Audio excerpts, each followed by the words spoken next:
Okay, so I'm not quite sure how familiar you are with either Git or GitHub, and how familiar you are with Visual Studio and C#, so I'm going to assume you don't really know much about Git and you don't really know much about Visual Studio. So getting started, the first thing that you want to do is go to the GitHub page for the ASE lab. And you can see here we have the MSE API C# client. And so this is what you will want to download when you want to get started with our project. So here it gives you a URL, and this is what you put in to actually download the repository that we have here. But first, why don't we get started and make a new Visual Studio project. We'll make a sample application that can do some basic multi-surface interaction. So we'll just make a WPF application and call it, I don't know, test app or something like that.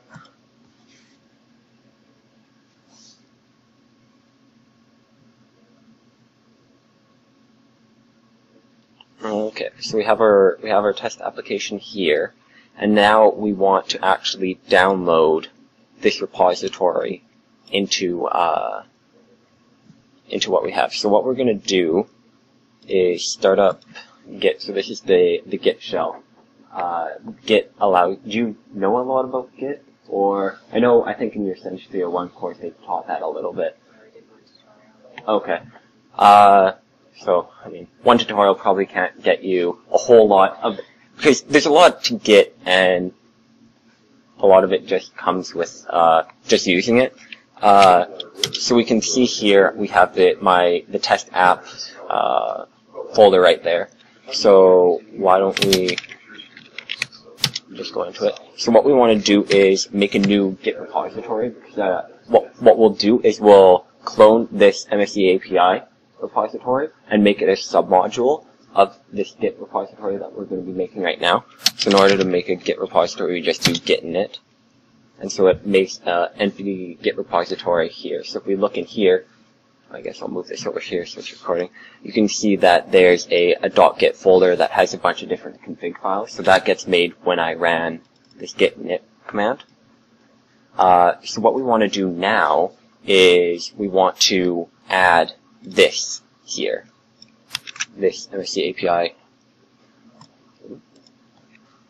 So the command for that is git submodule add, and then you put in the URL. The only problem with this is it's not going to quite work off the bat, because the way we have this structured is we have submodules within submodules. So it's just downloading right now. So in here you can see this thing right here, IntAirAct.CS, that is a submodule of this MSE API C# client. So if we go within here, and just go within the framework, we can see inside this submodule, there's another submodule. So we have like 3 different layers of submodules, and the command that I just put in, git submodule add, doesn't actually do it recursively. And so if we look at here, we can see, oh, now we have an MSE API C# folder. And within here, it looks good, except for if we were to go into IntAirAct.CS, it's blank, which is obviously not what we want. So there is a git submodule add recursive function that you can do, but for one reason or another, it's sort of glitched out on Windows, and it won't work. So I'll show you the command git submodule update. So this is to update the git submodules for this test app folder, or test app repository. So git submodule update init. So this will initialize all the submodules within there, and recursive will do it recursively. And so you'll see some of these things are working. It's working away and cloning and downloading the necessary files, but eventually it's going to get to a point where it just fails. Or at least that's what it's done in the past. If it doesn't, then we're fine, but it should screw up. So yeah, right here it says fatal, not a git repository, .. etc., all the way to there. So it's running into a problem here. And if you look in this IntAirAct.CS folder, if it worked, it would have stuff in it, but when you click on it, it doesn't actually work. And so the current way I have working around this, I'm just going to delete this because it just didn't work. The current way that I'm going to be doing this is there's another command that when you clone it, it will clone it recursively. So what I'm going to do is I'm going to create a Git repository. I'm going to push this repository to GitHub, and then I'm just going to clone it back down. And for some reason or another, the git clone recursive command works, but this one doesn't. I don't know why. So we'll just do that for now. Another thing that you should know about is Git has this concept of a git ignore file. And so this file here, if I edit this file, you can see this is what Git will ignore. And so it'll say, oh, don't prompt me to add this to my repository because it's not really a file that I want to see. So some things you might see is a SUO, so that's a Visual Studio file that has your user options in it. And so that's specific to your user, so you don't really want that in the repository. There's also ones like the debug and the release folder, or the binary or the object folder. And so those should be generated on runtime, and so you don't really want those. So what I'm going to do is, I already had one within this MSE API C# client, so I'm just going to copy that over and paste that into my test app repository. So if I go git status, that will show the status of this Git repository. So you can see I've added this Git modules file, the submodule that I've added, plus a couple of other files and folders. So what I'm going to do is just add all these files. There's other commands that you can use. I need to add it. Like there's a git add all or something like that, but I'll just do it manually. Generally, it's good practice when you're updating your Git repository don't just do git add all. You want to have your commits that you're going to be pushing to GitHub. You want them to be very concise in what they're doing. So you don't want to have one big commit that has a bunch of things. It just makes it harder to roll back. Say if a certain commit broke something, if you have everything wrapped up into one commit, you can't revert back certain changes. You just have to revert back the whole commit. And so if you break it up, you can, it's easier to roll back certain changes because you have everything separate. But for starting off, it doesn't really make a difference. So then if you go git status right now, you can see I've added all these new files. And so I'll go git commit -m. So -m is for your message, and I'll just say initial commit. And so now that things are committed, it will, if I go git status, it'll say, okay, my working directory is clean. So that means it saved a record of all the changes that the file has made. And so if I make any more files, it'll say these files have changed, and you can add them with a separate commit. And then if you look at my git log, this has a log of all the commits that I've made. You can see, okay, author Daniel Saborn has made initial commit at this time. And so now, what I want to do is actually push this to GitHub. So I'm going to just make a new repository under my own account so I don't spam the ASC lab. And I'll just say, have another poorly named test app. So I'll create this repository. And then now, it gives me a couple of lines that I can look at. So some of these things I've already done. So you can see I've already done this git init. I've already added files to this git repository, and I've already done my commit. So now what I want to do is I want to add a remote. And so a remote is just like where you will push your commits to. So right now I'm setting up a remote called origin. That's a standard naming convention with Git, is calling your remote origin. And I'm going to add it to this GitHub remote. So when I add that, it'll say, yay, everything's good. I added the remote, and then I go git push -u origin. So I really don't know what the -u means. Everything's documented online if you are wondering about different letters and what they do. So I'm pushing master, the master branch, and so that's what you can see right there. You can see master branch. That's the branch I'm working on. And that's another intricacy of Git, is that you have a notion of branches, and so if you want to make a change, but it might be potentially, like it might be a really big change that you don't want to have on your master branch, you can create a branch, and you can do whatever you want with those branches. You can add, delete files, make major changes, and if you screw something up, you can just delete the branch, and there'll be no repercussions to your master branch here. And if you, in your branch, if you get to a state where you think it's suitable for your master branch, you can just merge it in, and it'll recursively merge everything in. So now I want to push master the origin, so it'll push my Git repository to GitHub. So I have to enter in my GitHub credentials, and then it says a couple of things here. It says branch master is set up to track remote branch master from origin. So since this was the first time I had pushed this branch, this repository had nothing in it. And so what I'm doing now is making it so that I set up a new branch within this origin. So if I refresh the page, you can see, oh, I have this test app folder that Visual Studio made. I have this submodule that I've added, and you can see I have my master branch here. And now what I'm going to do right now is going to seem a little bit stupid, but I assure you I know what I'm doing. So I'm just going to go back. There's probably also another easier way to do this. This is just the way that I know how to do it. So I'm going to just delete that, and I can't because Visual Studio is open. That's okay. I'll just close that, and now it deletes that. So what I want to do is git clone.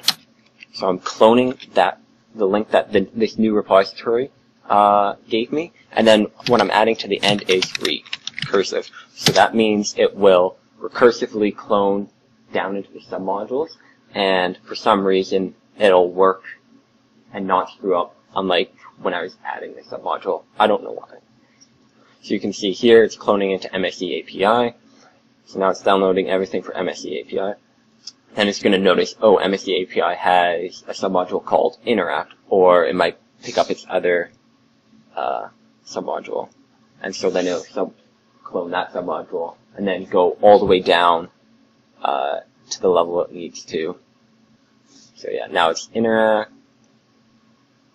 And then it's doing another submodule that we've made for the shared networking code. And so the shared networking code is just, because we have two ends on the C# implementation. We have the client, which is what you'd be using, and we also have the server, which is what the Connect is hooked up to. And so the server takes a various source of information. So when you're holding an iPad and you're paired up with the system, it'll send your orientation values to the server, and then the server will be able to do some math and get locations of different people in the room. So if I'm facing you and I want to say, oh, get all the devices that I'm in view, it'll query the server, and the server would do the math because it knows the information about all the devices in the system and say, okay, it's Sydney that I'm pointing at right now. You can use the MSE API, the C# client, without having the server. You just need to know the names of the devices that you want to send your items to, and you can't do any location-based queries. So I could say, I want to send something to Sydney's iPad, or I want to send something to every device that's connected, but I can't face you and say, send to all the devices that I'm facing, because I don't have that information, because I'm not running the server. So it looks like everything worked out fine.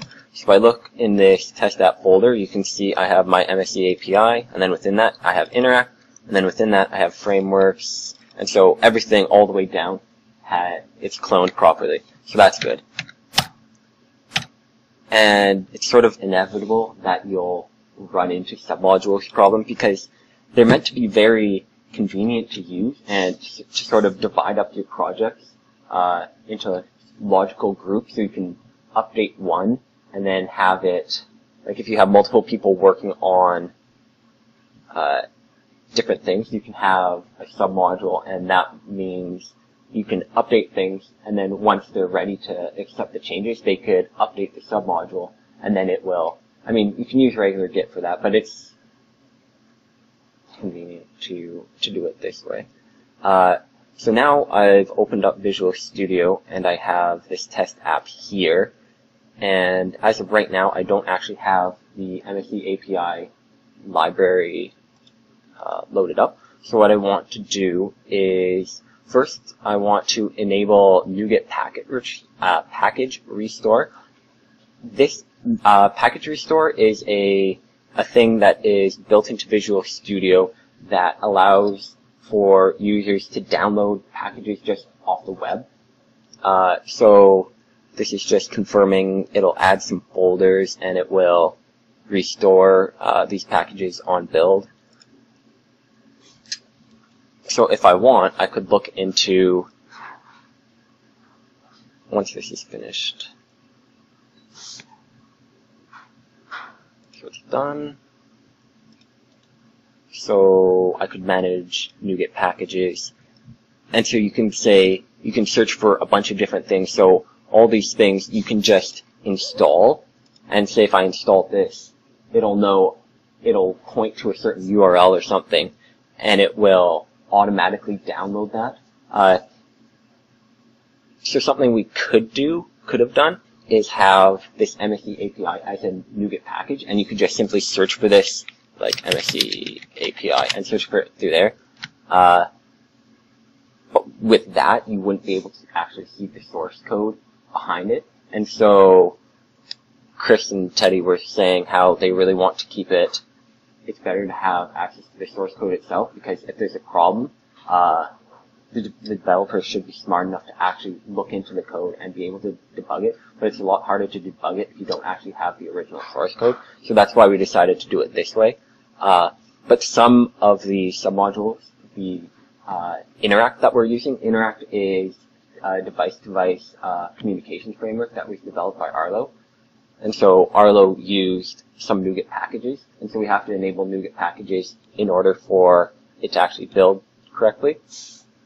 So now that we've enabled NuGet, we can add a new project. So we'll add an existing project, then we'll look into this test app folder, and we'll add this MSE API that we have. There's a couple of ways that we can do this. The first way, we have this MSE API is made up of a bunch of different sub-projects. And so you can see here, there's this project file. So we could add this individual project file, but it will run into errors because it would say, I need to know where IntAirAct is, and I don't know where IntAirAct is. And so we would add this IntAirAct project, but IntAirAct would be like, I need service discovery and I need zeroconf net services or something. So we could go in and add service discovery, the service discovery project, and then this project as well. So we could manually add all those project files in, but something that is easier to do is just, instead of doing all project files, do solution files. And so now this MSE API-CS solution file shows up, and when we add this solution file, it will add all the projects that are associated to that solution. So you can say it loaded 8 projects. Now all of these aren't actually necessary to use the client, because you can see here, MSE API-CS client. That's just a sample client application that we have. You don't really need to have that included in your project. So something you could do is just unload the project, or actually just remove it if you wanted to. There's a couple of other guys, like the client tests. You don't really need the client the testing. That's what we do when we're developing it. Is we test it. We don't really expect you to have to test the stuff we wrote. But you can see here it added IntAirAct, so that allows for the communication between device to device. The API itself, some of the shared networking code, it gives some of the routes or some of the paths that IntAirAct uses to communicate with the server and to communicate with other devices. And then service discovery and zero conf service are projects that IntAirAct uses. But the only one that we're really interested in right now is this test app, because that's the sample application that we're going to be building. And so now we've added the APIs library to our Visual Studio project. What we want to do now is add a reference to it to our test app. So we just go and go add reference. And then under the projects tab, so we can see all the different projects that we have here. We have the IntAirAct, we have the API, shared networking, service discovery, and the zero comp. We want to include the MSE API-CS, that project. So we add that, and you can see it shows up there. And then hopefully, if everything was done right, we should be able to open up the CS file for the this main window that we have, and add a using statement and go MSE API C#. So add that, and now we should have access to the API. So it took 20 minutes, but we got set up with the project. So now why don't we actually do something with this project? So if we look into the different files that we have, this is the main file that you'd be working with. The MSE multi-surface file. And so you can see in here, you can look at the constructor. That's what the first thing that you'll really want to do, is to construct this MSE multi-surface class. The actual details inside it doesn't really matter a whole lot. Then what you will want to do is you want to add received image handlers, and so this is code that will run when your device receives an image or receives data or receives a dictionary. So you want to add those, and then something else that you want to do is add a way for your device to actually send out data, and so that's done using these sending functions. So send image, or send data, or send dictionary. So it's just a little peek into that. And because I don't really feel like going and setting up the Connect, well, I'm actually using the Connect to record audio, so I don't know how well that would work if I try to use the Connect while it's recording audio. So that's one reason. But another reason, I just don't feel like pairing up and stuff with Connect. So we're not really going to use the MSE Locator, but I'll just go into it to sort of show you how it's structured.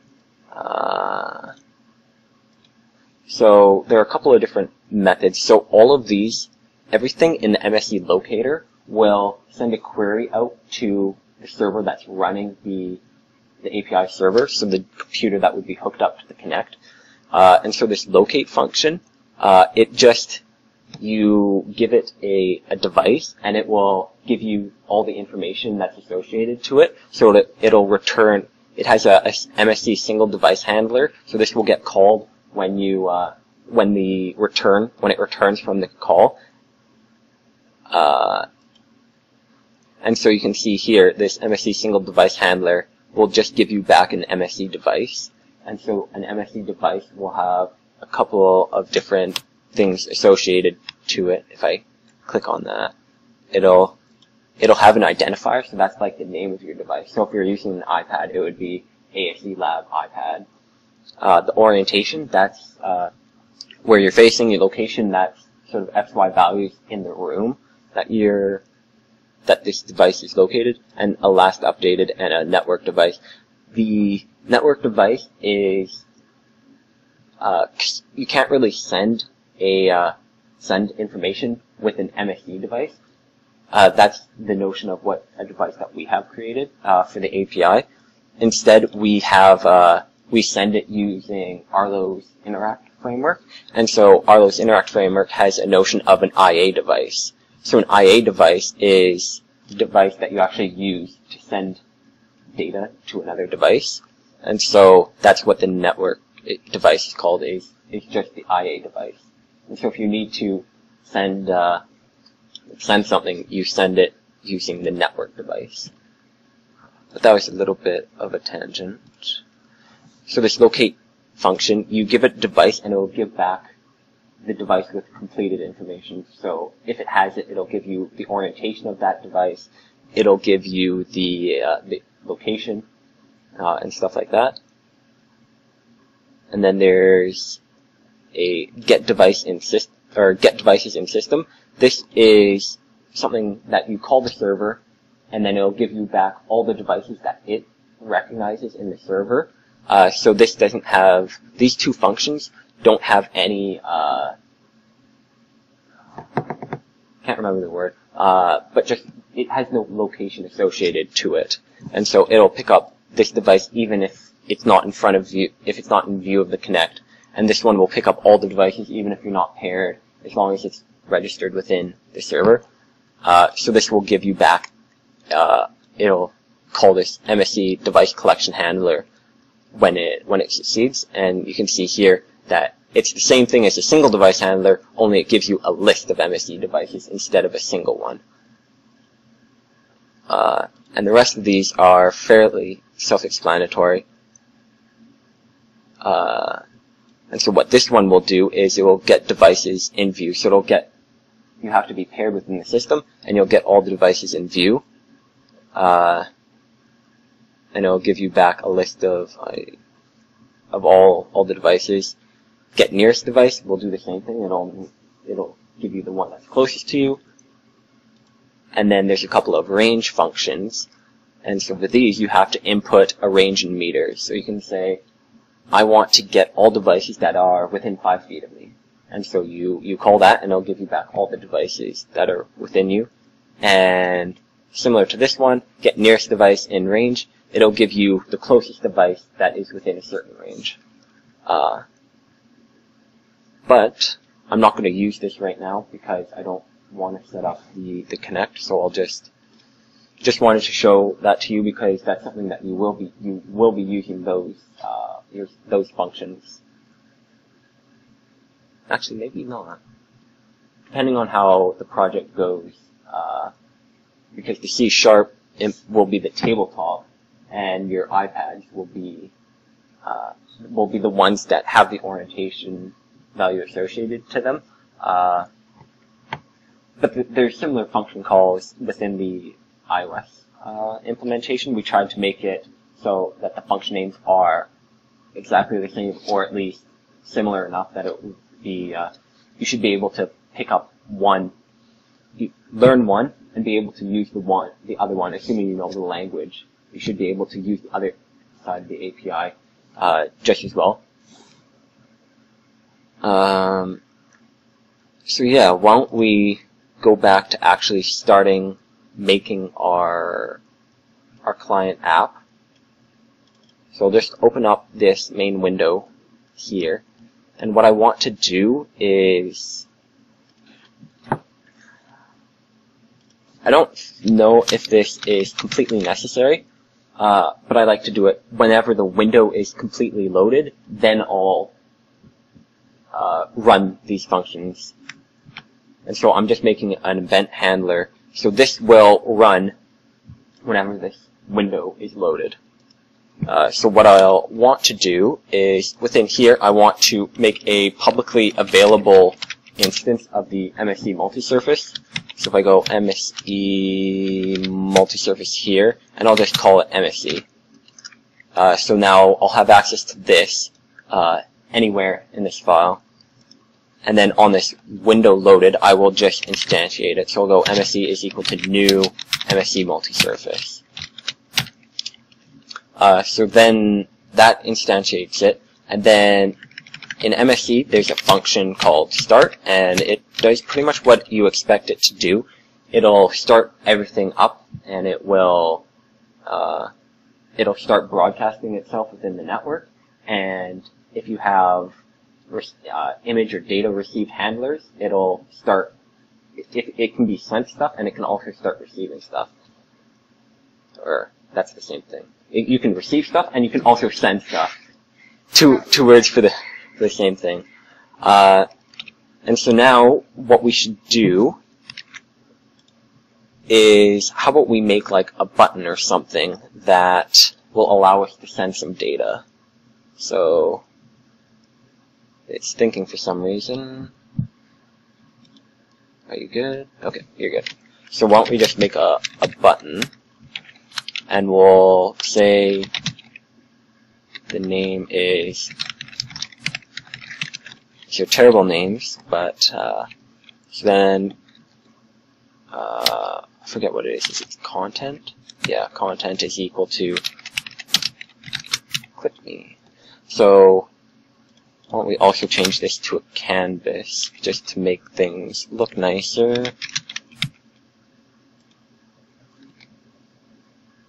And then now it's not a giant button, but instead I can just, we'll just put it over there. And actually, why don't I make it a useful name? Have send dictionary. And so I assume you guys know what dictionaries are, right? Okay. Oh. Okay, it's over there. So then now, what I'm going to do is, if I double-click on this, at least I assume if I double-click on this, oh, yeah, there we go. So then, now it generated a function test button click. So this event will fire whenever I click on the button. And so what I want to do is, since I called it sending dictionary, why don't we send a dictionary? So if I go MSE, so I'll use the MSE that I created before, and then I have a send dictionary function. And within here, you can say, okay, I want to send a dictionary, so I need to give it a dictionary that I actually send it. So that's the actual content. Then you also have a dictionary type. All that it's passed through to the other end. So on the receiving end, you can say, if the dictionary type is equal to this type, then I'll do one thing with it. And if this dictionary type is another type, I'll do something else with it. Because you might have multiple dictionaries, and you need a way to differentiate when you're sending one dictionary to another compared to another dictionary. So that's dictionary type. And then target device. This is an MSE device, the actual device that you want to send it to. And though, since I'm not using the server API, I'm going to manually create a device and find the IntAirAct device associated with it and add it to it. And then MSE gesture. This currently we're not really working on that. It's there for future expansion. What we'd want to do is have different gestures. So right now, since I'm clicking a button, we could have an MSE gesture say click. So on the receiving end, the device that receives it will know, oh, the person who sent this sent it with a click. Currently that's not implemented, but it's there just so we can expand on the future. So actually, why don't I get rid of this, because we need to do a couple of other things first. So first we need to make a dictionary. And so we do that. We'll make a string dictionary and call it dictionary.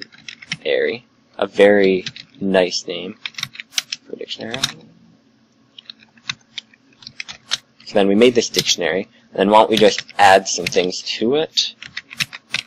So we can say, why don't we add, under the key name, we can add something. I accidentally hit enter.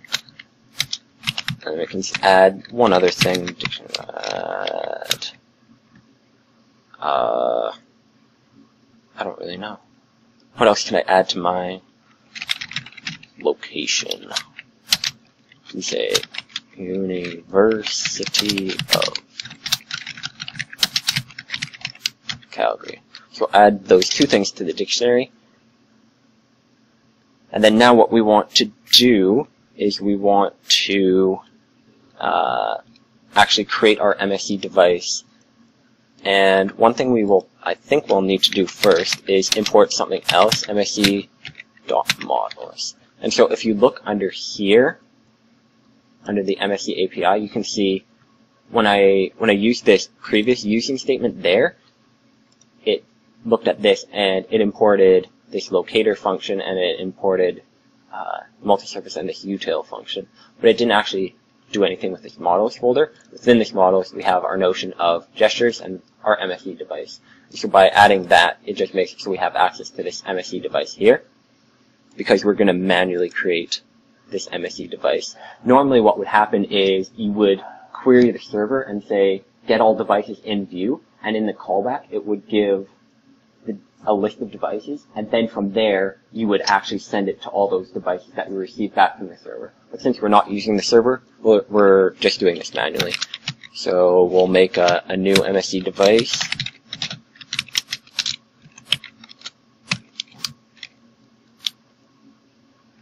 Now, can I do something like that? Yeah, I can do something like this. Okay. So what this is I'm manually adding the identifier, the person that I actually want to send this to. And so my computer is send10, and I believe that's what my identifier would be like. You'd never actually want to do this in actual code, just because you don't want to hard code values in. It's better to be flexible and detect the devices in the system. Actually, that's something I could do. Something I could do is just look at the list of devices that I have and send it to those devices. But I'll do it this way for now. An MSE device has a function called setUpNetworkDevice. And so what this will do is, oh, I forgot. So I will need to pass in that, right? Yeah. So what setUpNetworkDevice does is it looks at the identifier that the MSE device has, and it looks at IntAirAct. That's why I had to pass IntAirAct in. And IntAirAct has a list of devices that it's keeping track of. And so what setUpNetworkDevice does is it looks through all the devices that IntAirAct currently sees, and if it sees one with an identifier that matches this one, it'll set the network device to be the IA device that IntAirAct was keeping track of. A lot of this stuff you won't really have to worry about, but some things you need to know, like you can't just create an MSE device and try to send something to it, because it needs to have a network device associated to it. So if you manually do this, you have to set up your network device so that you actually have a device that you send it to. So then after this, we should be able to just go send dictionary. So we'll pass in our dictionary that we created. We'll pass in the dictionary type. This really doesn't matter right now. This will show up on the receiving end of the interaction. Target device, so this is the device that we're sending it to. It'll be the device that we just created up. And MSE gesture, right now, we don't have that implemented that much. So that's that. So this is pretty much how you send something to another device. It'll be pretty similar for if you want to send data or if you want to send an image. But with data, what you want to do is convert it to a byte array. So something you could do is, if you want to send a string, what you would have to do is convert that string to a byte array, and then you would send that byte array, and then on the receiving end, you would convert that byte array that you receive back into a string. So that's how you can send strings. And then how you'd send an image is you would create an image type. I think it's like system.drawing.image or something like that. You'd create an image, and then internally what the API does is it converts that image to a byte array. sends the byte array. When you receive the byte array, it'll convert it back to an image, and then that's what it gives you. So all this stuff is done through sending byte arrays, or sending, actually, really what happens, it's a little bit convoluted, that's what I was struggling on last week, with sending images. You convert an image to a byte array, and then you convert that byte array to a string, and then you send the string, and then you convert the string to a byte array, and then convert it back to an image. So there's a lot of process, a lot of steps that can go wrong, and did go wrong last week, so thankfully I think I've gotten most of that figured out. But this is pretty much what you need to do to send stuff. So if you run this program, oh, well, there were build errors. Would you like to continue and run the last successful build? No. So it says MSE API-CS could not be found. Now why? Huh. I'll just try cleaning. No. Okay. And like most things, when things screw up, what you will do is Google how to fix them, because I'm still pretty new. Metadata file cannot be found. I'm pretty sure I've looked for this before. Like, oh, look at all those purple links that I have.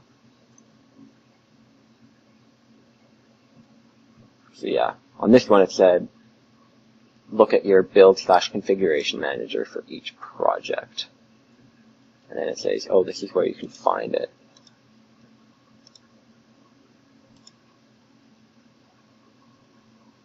And so, looking at here, this actually had never happened to me before, but you can see, oh, all these boxes are unchecked. And so, on build, it'll never actually build your subfolders. So it's like, oh, I can't find this MSE API C# DLL because it's never actually being built. So, I've never actually seen it not do that. But if you start debugging now, you say, hopefully, fingers crossed. Oh, well damn. Okay.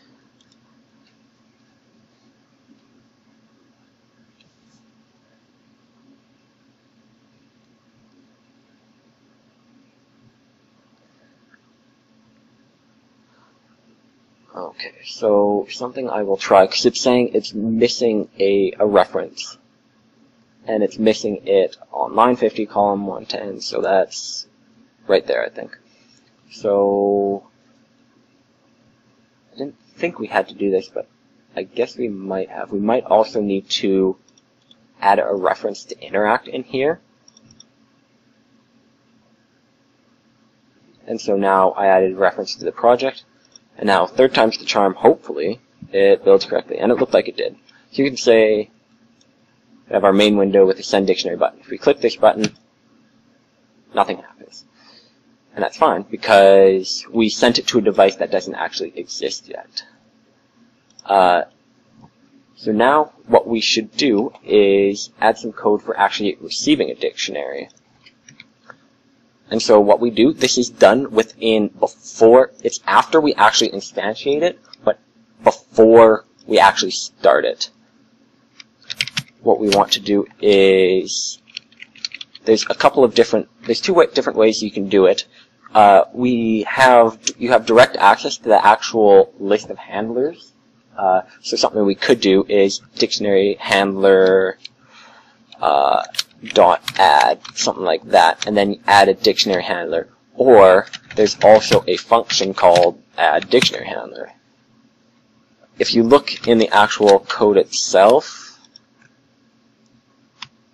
oh, it doesn't like that. If you look in the add handler method, it's just a one line this.receive.add. So they're executing essentially the same code, but there's multiple ways for you to do it. So then if I look in this, it requires a handler. So this is done through delegates. And so if we do delegate, and then it needs to match this MSE receive dictionary handler signature. And so one way we can look at what that signature is if we go into the MSE multi-surface, we can look at this delegates tab, and it'll say what the signature should be. So since we are receiving a dictionary, this is the signature that we should have. And then, so we just paste that in. And so if we do this, so now what happens in this code right here, this gets called when you actually receive some information or receive a dictionary using the API. So what we want to do is, just because I am a little bit lazy, is I'm just going to have a one-line thing instead of breakpoint. So when this will get called when we receive a dictionary, and we will have at our disposal the dictionary, the type, the origin device, and the origin gesture. So pretty much everything that we sent here we'll have access to when it comes in here. But I'm just going to leave it like that for now. And then something else that we could do. So really what we could do is start up two instances of this, and we could send stuff to each other. Actually, I'm just going to send this, change that to that for now. And so why don't we try doing that right now. So we'll build this, and hooray, it builds fine. And then what else I'll do is I'll also just manually start up another one by going into this test app in the build folder and looking at testapp.exe. If I load this, it'll load just another one of these guys. I don't know why I closed that, but so if I send dictionary, so what I'm doing right here, this window right here is called send10, and this window, it has the same name, but when you register your the device you want to put onto the network with IntAirAct, it looks at all the devices it currently sees in the network.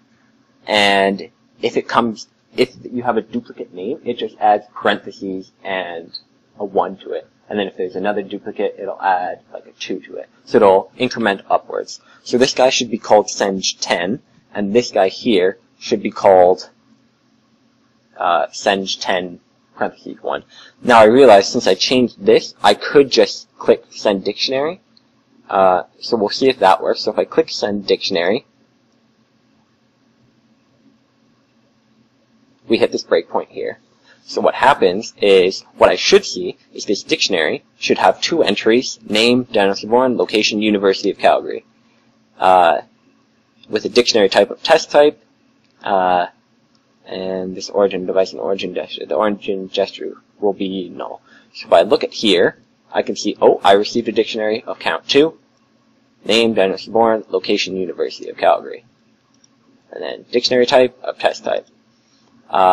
So I received a dictionary, and so that's good.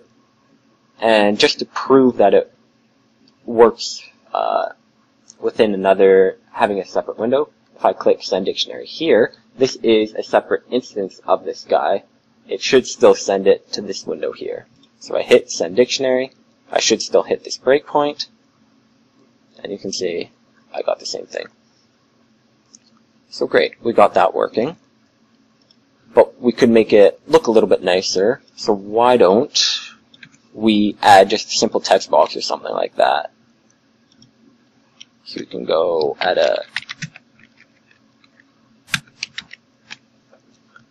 text box here, put it something like that, have some large input there, and call it something. Name is equal to, oh, if I can spell, output text box. So we'll call it that. And so what we can do now is, since we received this dictionary, what we can do is, for each key value pair So this is how we're going to iterate through our dictionary. In dictionary, so we're going through each key, and what we want to do is we want to get this output text box and just append the string onto it. So we'll go pair.key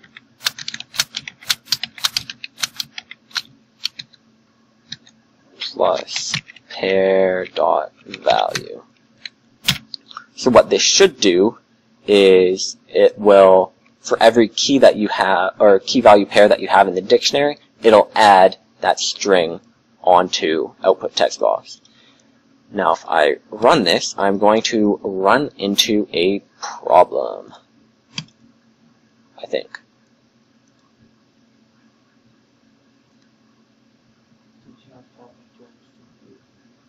And so, like that? Well, I could do it that way. Currently what I'm sending it to Send10, so I'm actually sending it to myself. But this could be done in any way, so I could open up another computer that's completely separate, and send it, and it will be received here. Just as long as I put in the proper identifier name, it should send it to the proper device. And so the problem that came up here is invalid operation thread was unhandled by user code. The calling thread cannot access this object because a different thread owns it. The problem with that is the UI thread is on the main thread, and this code here was initialized by a different thread. So I'm trying to modify the UI thread when I'm not actually on the UI thread right now. And so, thankfully, it's fairly easy to fix, so I knew this problem would arise, so I just copied the code that you need to use. And so what this will do now is it'll dispatch onto the current thread, which will be the UI thread. And so any code within here will be executed on the main UI thread. And so in order to make your program as responsive as possible, you generally want to do as little on the main UI thread as possible, because the more that's going on the main UI thread, the more sluggish the UI might feel. And so the less you do, the better. And so I'm doing the bare minimum that you need to do on the UI thread. I'm just changing what needs to be changed on the UI thread. Anything else I'm not doing on the UI thread. So what should happen now is if I hit this send dictionary button, and once I receive it, takes a little bit longer. Okay. So I really don't know what happened there. So it said location University of Calgary, location University of Calgary. So it sent location twice. That's interesting. One thing I forgot to do was just add a new line character. So we'll try doing that again to see if we get a more understandable output. And why don't we actually set a breakpoint here as well, so we can just manually inspect the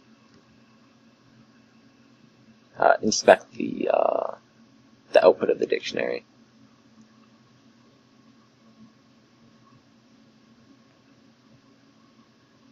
So we hit this breakpoint here. You can see dictionary counted 2. So I have name, Daniel Siobhan, location, University of Calgary. So that's good. If I continue through, that's interesting. There might be a problem with the way I have this ordered, because since I'm moving on to a different thread, what might be going on is it dispatches to a different thread, but by the time this main thread, this code gets called, I've already gone past and gone to the other entry in pair, because it's always been location, which is the second one. It's never the first one that shows up. Something I could try doing is, I need to stop executing this code. what I could do is do something like this. Oh, it's formatted horribly.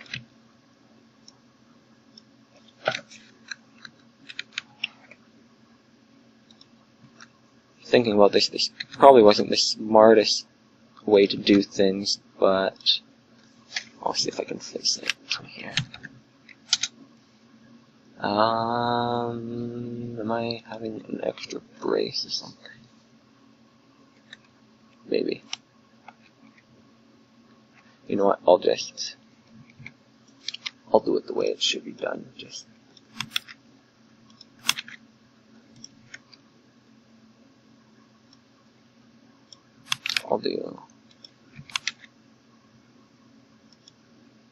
Wait, no, that's the way I currently have it done. What am I doing? What I'll do is... Actually, why don't I just look at this?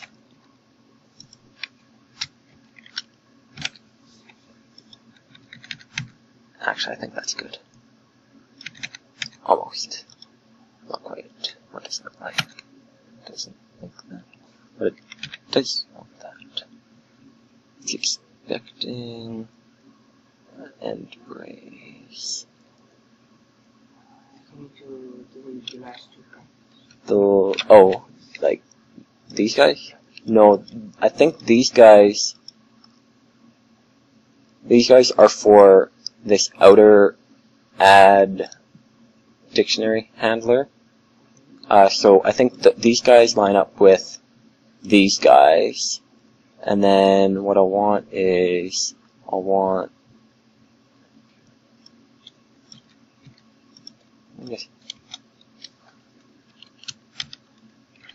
and then, oh, I need an extra one. There. Okay, so that should be good now. So why don't we see if this works now. So we say send dictionary. Yes.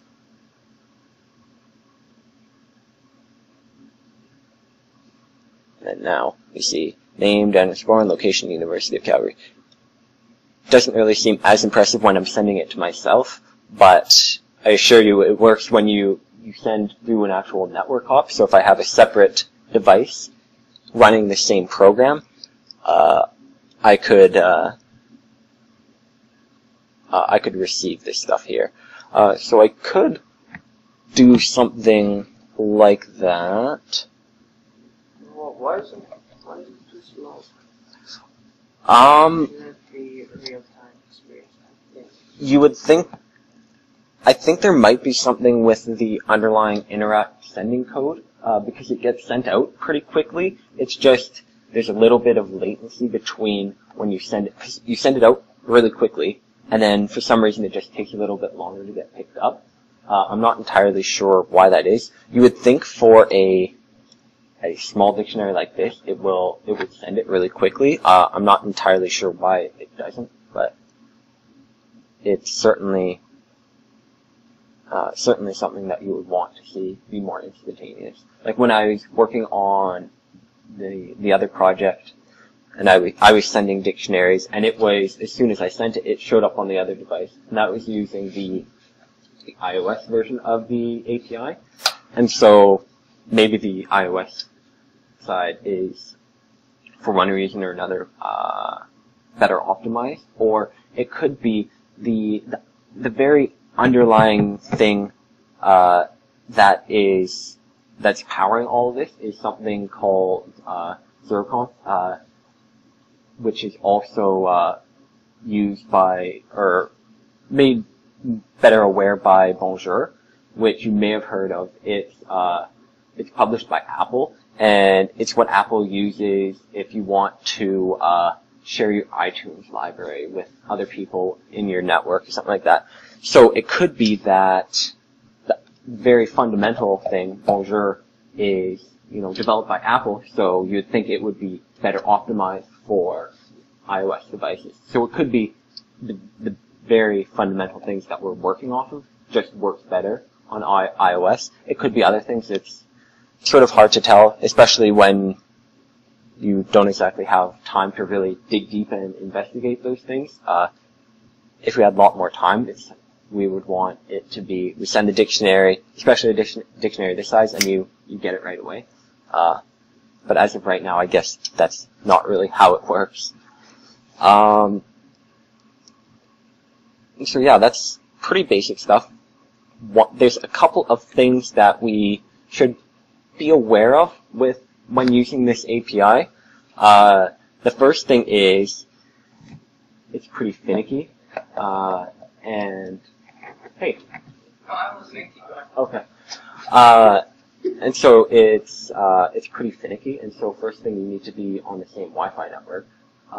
So right now, if I were to want to connect to this laptop here, we would both have to be running off the same Wi-Fi network. So currently what I have is I have this computer plugged into that router, and then this laptop is connecting to the Wi-Fi access point that router is putting off. Another thing is, unfortunately, right now it's pretty hardware dependent in terms of what router you use, because the router, the D-Link that you see in the back, that's hosting the cascading ROC network, for one reason or another, it just doesn't work that well on it. Whereas we bought this router specifically for this purpose. It just works better with the underlying UDP multicast. That's what that's being used. Device detection can be off if you have a bad router. Well, bad router. It's still a good router. It's just it doesn't work as well for our purposes.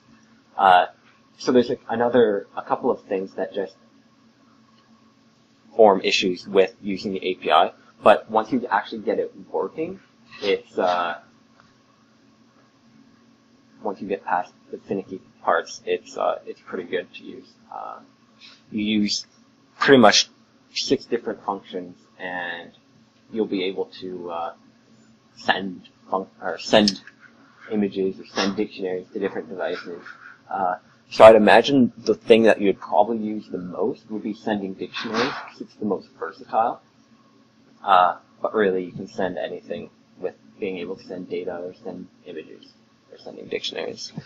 And so there's one more point that I probably should make, is that if you're using the server, there's each device that is running the API has its own instance of IntAirAct. So if I have an instance running here, it'll have a separate IntAirAct compared to the MacBook, compared to the iPads, compared to the MSE API server. And so each device has to discover every other device. And so there might be a time where I have this computer running and I want to send to an iPad, but this computer hasn't actually detected the iPad yet. And so you need to actually wait until this computer has detected the iPad or any other device. And so one way we can do that is I'll just put in a breakpoint here because I can.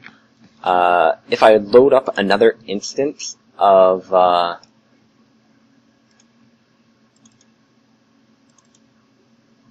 this project that we have, why I closed that window, I don't know. So if I start up another instance, I have a breakpoint whenever I click this button. And so if I hit this send dictionary button, it hits this breakpoint. And what I want to do is, with the API, we have given you access to the underlying IntAirAct. That's the device discovery and also sending of data between devices. So if we just look at this MSE, we can see we have this IntAirAct here. And so if we open up IntAirAct, we can see a bunch of different things. So we can see the list of devices. Right now, it has none.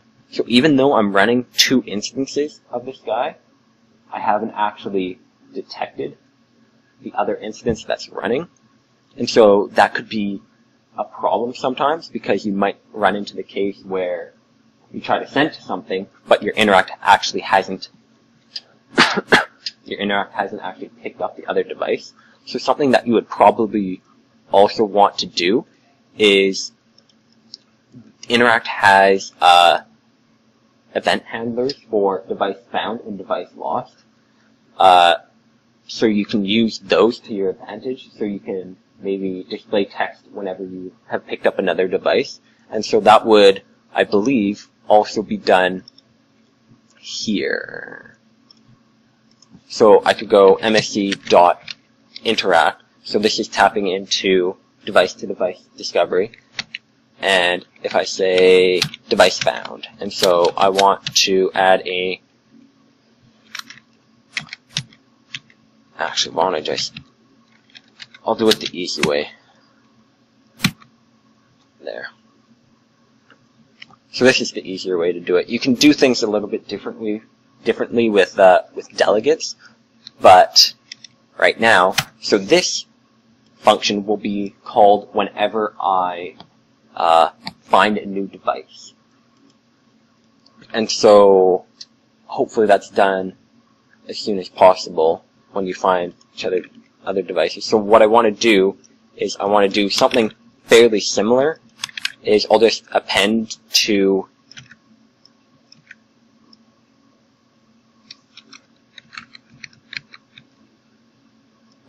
some text to this output text box saying I have this device, this IA device, and so I should be able to go device.name.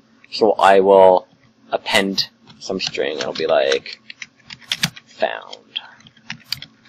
So I found this device. So this should be called whenever IntAirAct finds a new device. Oh, so send 10 found. So I found myself. That's good. And then if I open up this guy, you can see I found myself. So send 10 2. I found myself. And oh, I found this original instance. And then there. So you can see it's a little bit off in terms of when it finds each other. So what I could do, does anyone have a USB key handy? Because I figured, I mean I could send it through email, but that's a little bit off. So I will just, thank you. So I will,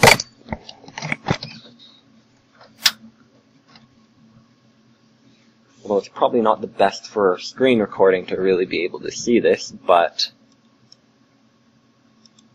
I'll just close this for now.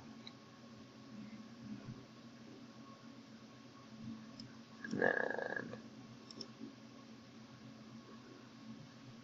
whenever it decides to find your USB key. Is it? No, it's still.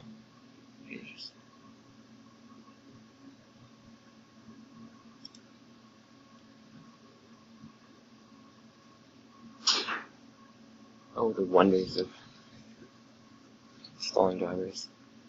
What I don't get is, like, how different are USB key drivers that you have to download it every single time you plug in a new USB key? Seems to be something strange. Like, you don't really have to worry about that for mice on Windows. You just, like, for base mice, you just plug it in and, hey, it works. But not with USB keys. I guess they're different enough that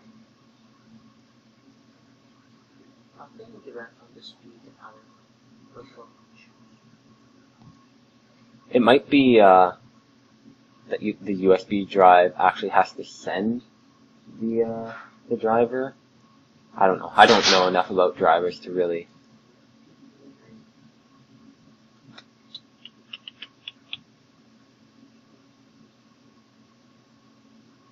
Well, this is exciting. So I guess I can just open up the MacBook running Windows.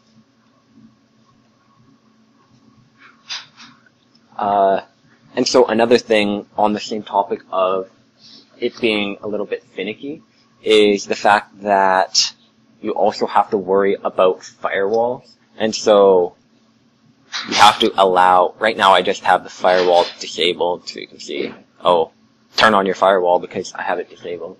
You won't have to worry about that as much for iPads, but when you have, there we go. But on devices like this, you have to turn off your firewall, or at least make an exception for it. Continue without scanning.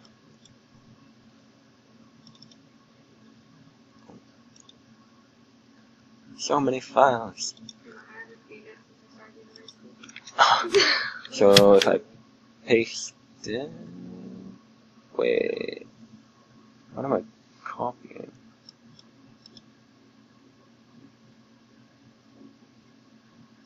I don't think it's doing what I hoped it was doing.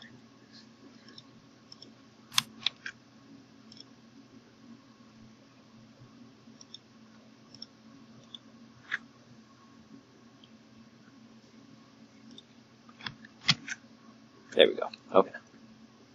And because I am a good person, I will... Oh, that's the wrong one. Eject it, like you're supposed to. Oh, that could have been bad. I almost ejected the Connect, which I kind of need because I'm using it to record audio. So, what I will do to prove that it actually works over the network. Oh, now we have to wait for this device to,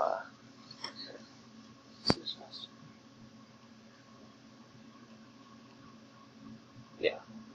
So why that computer took a while, I don't know. Alright, so I have this test app. I assume I can just run it like, oh.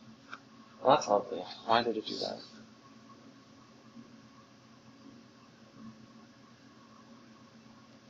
Something that I just actually realized, though, is I can just use Git for this. So I didn't think of that.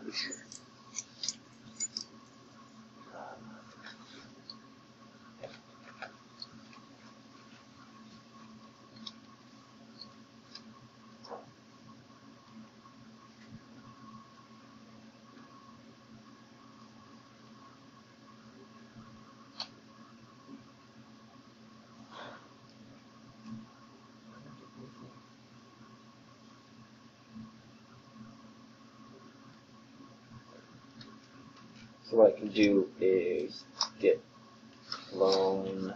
I don't actually remember the repository. So I do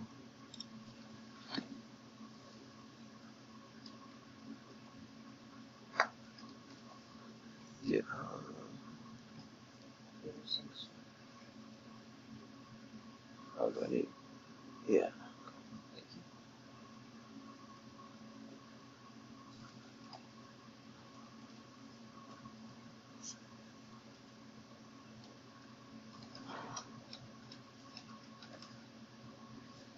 And that also reminded me I should probably, because I've done a bunch of changes, so I haven't actually pushed it to my repos. Oh. There. So you can see I have a bunch of files that I've modified and that I haven't actually committed, so I'll add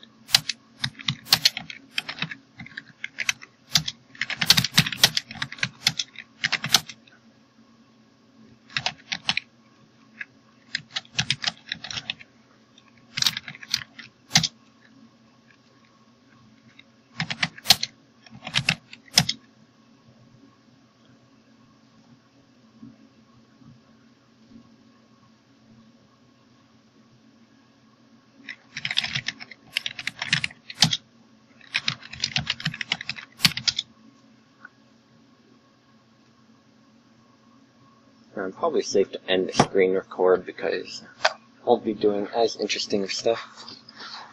So as soon as this stuff has finished pushing, I'll clone it down here, and then I should be able to run the application on two different computers. And one thing we want to be sure of is that they're running on the same Wi-Fi network, which they are. The ASU demos is that guy, and that's the guy I'm plugged directly into. And so I have pushed everything, so I should be able to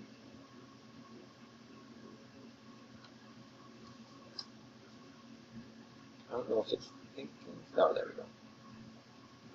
Oh, I forgot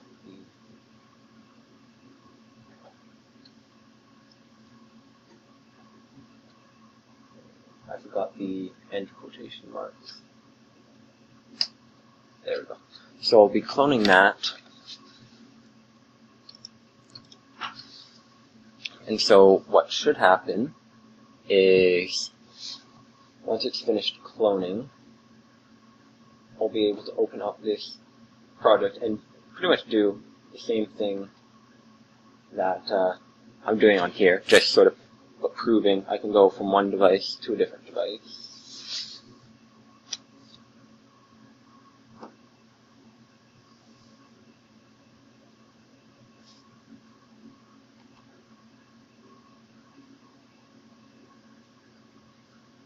So I will open this up. Hopefully I can go like this. And so it says ASE MacBook Retina found. And then, since I'm not running this program, it's not going to detect myself. So if I start running on here, I should see ASE MacBook Retina plus Senge 10. And then on here, I should see Senge 10 soon enough. And then so you see Senge 10 found. So now that I've actually detected Senge 10, I will send dictionary, and then your dictionary should show up there. So it's actually a lot quicker. Yeah. With going over the network. So what I'll do is just change what I have hard-coded in.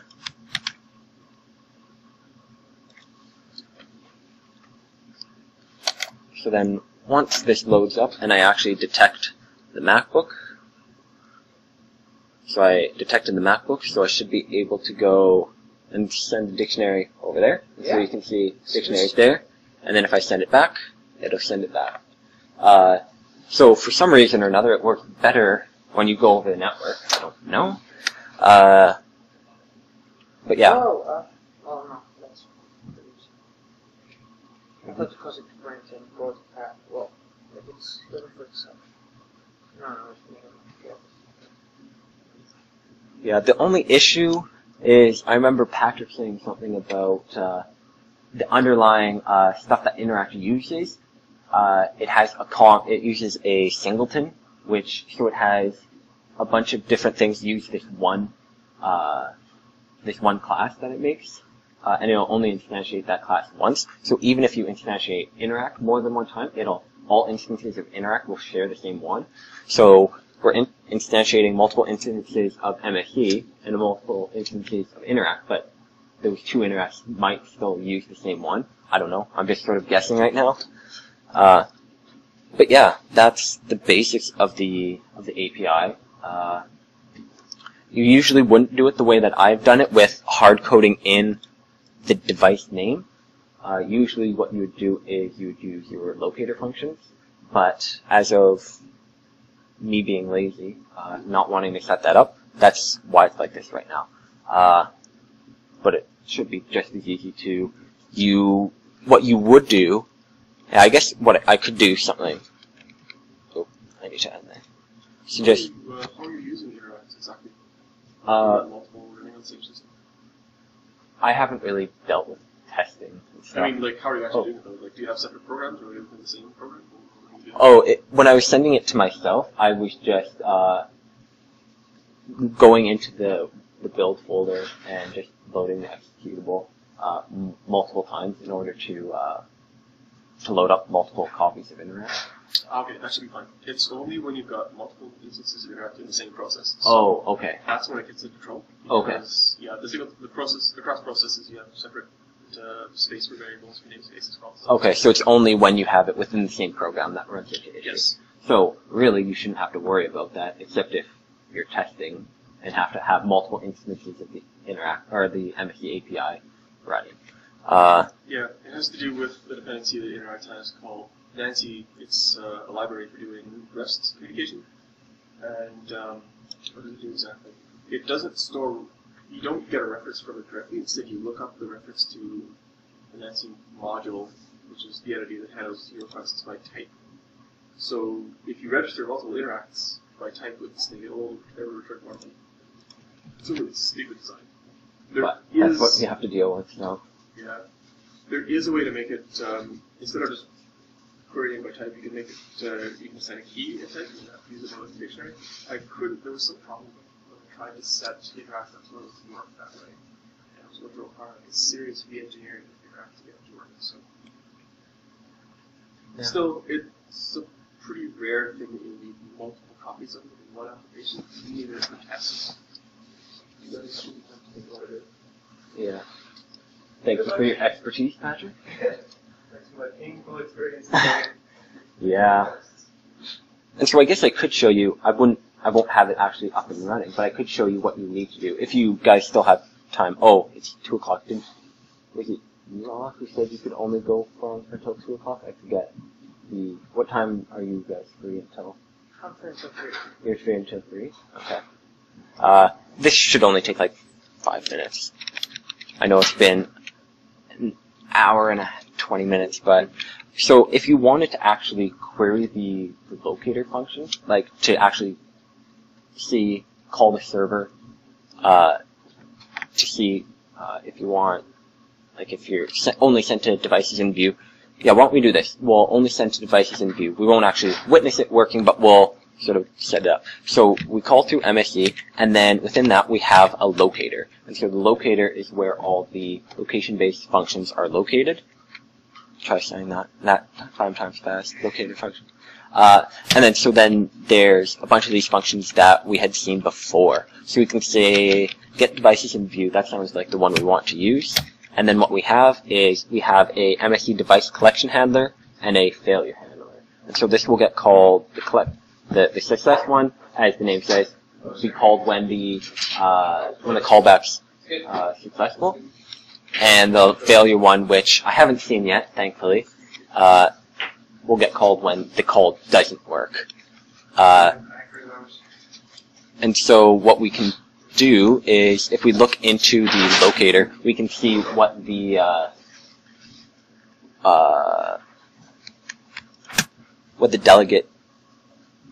delegates look like. And so we were looking at a device collection handler. So we'll look under the locator and say device collection handler is just looking at list. And so what we'll do is do a delegate with this list of MSE devices. And then this is where we put in the code for when the callback is successful from the server. And then here we'll have devices, which is the list of all the devices in view. And then we'll also have another delegate for what happens when things go wrong. And so this is what it'll look like. And then if you wanted to send to all devices in view, what you would do is you would iterate through this list of all your devices and send to each one of them. So something you would do for each MSE device in devices. And I realized, did I do something wrong? No. And then, so what I would do is, I would do something similar to this is, I would go send dictionary, this dictionary, with that, to that device. So it would send it to that device. And so, the sending the process is pretty much the same. It's just, if you have more than one device, you wrap it up in a loop and send to each of the devices. So then, really what happens is, you make a call to the server running the API, the server API, which in our case will be the computer running the visualizer, which I assume you've seen. The visualizer has the grid lines, the dots where all the people are, and you wave in front of it. So that's the visualizer. And so when you have a machine on running, it'll send it to that machine, and the machine will send back a list of all devices in view. And then from there, you will send to each of the devices that gets returned back. So this is how you would send something to all devices in view. I mean, there's a bunch of other things you can do, like if you want to send to all devices in your system, you just call a different function. Or there might be, you only want to send the nearest device in view, and then so this would be a little bit different. You would only have a single device, and so if you have something like that, that's how you would send to a single device, since you only get one device back.